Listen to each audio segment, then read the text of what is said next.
రండి బావగారు, కూర్చోండి. నమస్కారం. ఈ ఇంట్లో జరగకుండా ఎన్నో జరుగుతున్నాయి. ఏది జరిగినా అది మన మంచి కోసం అనుకుంటే సరిపోతుంది.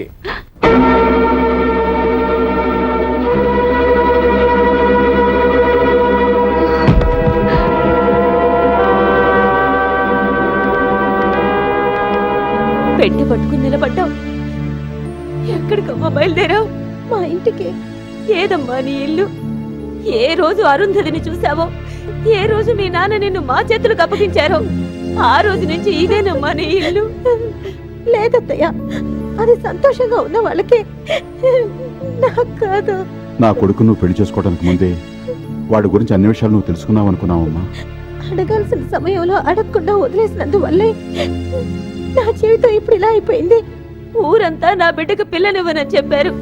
నువ్వే ఇష్టపడి మా వాడిని పెళ్లి చేసుకున్నావు. ఆ మహాలక్ష్మి నా ఇంటికి వచ్చింది అనుకున్నాను. ఇక నువ్వేనమ్మా మా ఇంటి దీపానివి. ఆడపిల్ల పుట్టినప్పుడు తల్లిదండ్రులకే సొంతం.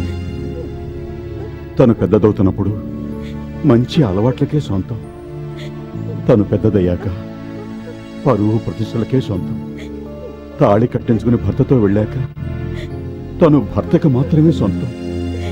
నువ్వు చూపించే ప్రేమతో మేమందరం సంతోషంగా ఉన్నాం.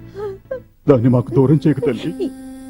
ఎవరు ఏం చెప్పినా నేను ఒక్క క్షణం ఇంట్లో ఉండలేను. నాన్న పదండి. అమ్మా, నిన్ను బతిమాలుకుంటాను. నా భర్త తలదించుకోవడం నేను చూడలేనమ్మా.